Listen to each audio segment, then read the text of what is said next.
मंत्री भरत गोगावले यांचे पुत्र आणि युवा सेना कोअर कमिटी सदस्य विकास गोगावले यांच्यावर तडीपारीची कारवाई करावी अशी मागणी शिरगाव सरपंच ओझरडे यांनी केली आहे. महाड नगरपालिका निवडणुकीत झालेल्या राड्यात विकास गोगावले हे आरोपी आहेत. त्यांना अटकपूर्व जामीन उच्च न्यायालयानेही नाकारलाय.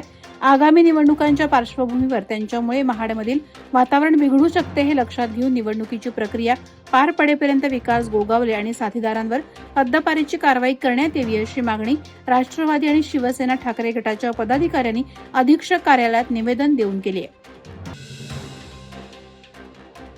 रिसगाव आणि एमआयडीसी कॉलनी मोहोपाडा परिसरात सलग झालेल्या घरफोडींच्या घटनांमुळे नागरिकांमध्ये भीतीचं वातावरण निर्माण झालं होतं.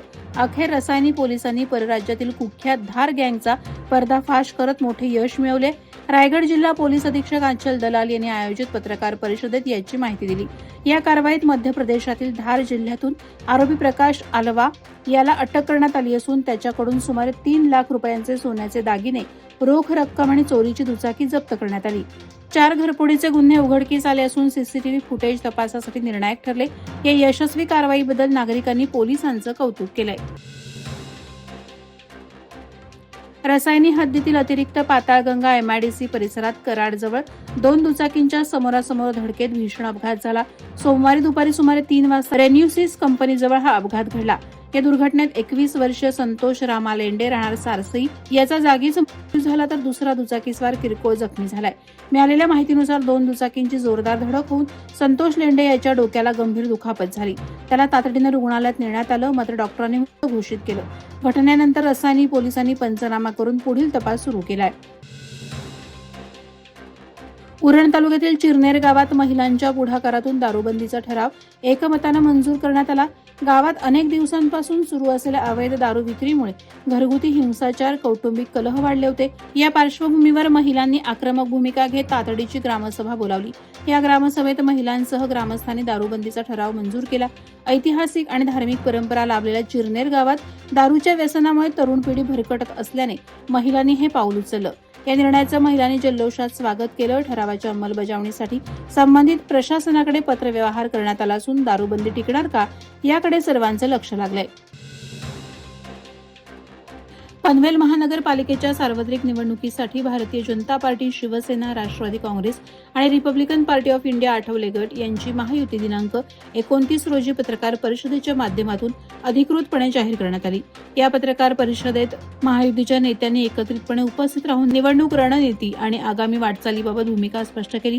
78 जागांपैकी 71 भाजप, 4 शिवसेना, 2 राष्ट्रवादी तर 1 जागा आरपीआय असा फॉर्म्युला यावेळी जाहीर झाला.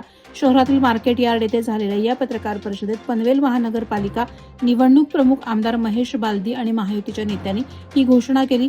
त्या अनुषंगाने पुन्हा एकदा पनवेल महानगरपालिकेत मोठा विजय मिळवत महायुतीची सत्ता येणार असल्याचा विश्वास महायुतीच्या नेते मंडळींनी व्यक्त केला.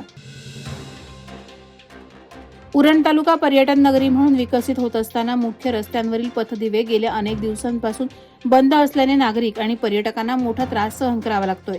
JNPA, सिडको आणि नॅशनल हायवे प्राधिकरणाने लाखो रुपये खर्चून बसवलेले पथदिवे बंद असून काही ठिकाणी वायरिंग उघडी तर काही ठिकाणी दिवेच नसल्याचं चित्र आहे. अवजड वाहनांच्या वर्दळीमुळे अपघातांची संख्या वाढतीये. अटल सेतू आणि नवी मुंबई आंतरराष्ट्रीय विमानतळामुळे उरणचं महत्त्व वाढलं असून 31ला पर्यटकांची मोठी गर्दी अपेक्षित आहे. त्यामुळे अपघात टाळण्यासाठी पथदिव्यांची तातडीने दुरुस्त करण्याची मागणी होत आहे. स्वर्गीय अटल बिहारी वाजपेयी आणि गुरु गोविंद सिंह जयंतीनिमित्त करंजाडे येथे छत्रपती स्पोर्ट्स क्लबच्या वतीनं व्हॉलीबॉल स्पर्धा संपन्न झाली. तरुणांना खेळाकडे आकर्षित करून राष्ट्रीय भावना, शिस्त आणि आरोग्यपूर्ण जीवनशैली रुजवणं हा या स्पर्धेचा उद्देश असल्याचे प्रथमेश पुंडे यांनी सांगितलं. स्पर्धेत करंजाड्यातील 7 आणि मुंबईतील 1 असे 8 संघ सहभागी झाले.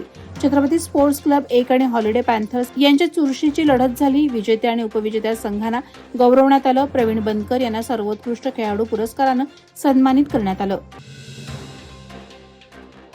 रायगड जिल्ह्यातील रिलायन्स फाउंडेशन स्कूल नागोठणे येथे इयत्ता 4थी आणि 5वीच्या विद्यार्थ्यांसाठी अनोखा मार्केट डे उत्साहात साजरा करण्यात आला। या उपक्रमात विद्यार्थ्यांनी खरेदी विक्रीचा प्रत्यक्ष अनुभव घेत व्यवहार ज्ञान आत्मसात केलं। स्वच्छ अन्न, कष्टाळूपणा, नियोजन आणि शिस्तबद्ध वर्तन याचं महत्त्व विद्यार्थ्यांना प्रत्यक्ष कृतीतून समजावण्यात आलं। पालक, शिक्षक आणि विद्यार्थी यांच्यासाठी हा दिवस विशेष ठरला। शालेय शिक्षणासोबत जीवनोपयोगी कौशल्यांचा विकास व्हावा या उद्देशानं हा उपक्रम राबवण्यात आला। शिक्षकांच्या मार्गदर्शनामुळे विद्यार्थ्यांचा आत्मविश्वास वाढल्याचं चित्र पाहायला मिळालं। महाड तालुक्यातील विन्हेरे गावातील ऐतिहासिक स्वयंभू शंकर मंदिरातील दानपेटी अज्ञात चोरट्यांनी फोडून रोकड लंपास केल्याची घटना घडली। या मंदिरात दानपेटी फोडण्याची ही दुसरी घटना आहे। मध्यरात्रीच्या सुमारास अज्ञात चोरट्यांनी मंदिरातील स्टीलची दानपेटी फोडून त्यातील अंदाजे 10,000 रुपयांची रोकड लंपास केली आणि घटनास्थळावरून फरार झाले। हे शंकर मंदिर पुरातन आणि ऐतिहासिक महत्त्व असलेले स्वयंभू मंदिर असून भाविकांची मोठ्या प्रमाणात येथे गर्दी असते। मात्र चोरट्यांनी मंदिराची पवित्रता न जुमानता ही चोरी केल्याने भाविकांमध्ये तीव्र नाराजी आहे। नवी मुंबई महानगरपालिका निवडणुकीसाठी उमेदवारी अर्ज भरण्याचा आजचा शेवटचा दिवस होता। महायुती न झाल्याच्या पार्श्वभूमीवर भारतीय जनता पक्षानं स्वतंत्र ताकद दाखवत पॅनल क्रमांक 15 मधून आपले अधिकृत उमेदवार निवडणूक रिंगणात उतरवले आहेत। भाजपच्या वतीनं शुभांगी ज्ञानेश्वर पाटील, विवेक ज्ञानेश्वर पाटील आणि निशांत भोलानाथ पाटील यांनी मोठ्या संख्येनं कार्यकर्त्यांच्या उपस्थितीत शक्ती प्रदर्शन करत आपले उमेदवारी अर्ज दाखल केले। यावेळी परिसरात उत्साहाचं वातावरण पाहायला मिळालं। अर्ज दाखल केल्यानंतर उमेदवारांनी प्रभागातील मतदारांना आवाहन करत सर्वांगीण विकासासाठी पॅनल क्रमांक 15 मधील भाजप उमेदवारांना प्रचंड मताने विजयी करण्याचं आवाहन केलं। वादळवारा लाईव्हसाठी न्यूज ब्युरो, रायगड। नवी मुंबई व रायगड जिल्ह्यातील ताज्या बातम्या आणि घडामोडींसाठी सबस्क्राईब करा वादळवारा लाईव्ह चॅनल आणि दाबा बेल आयकॉन।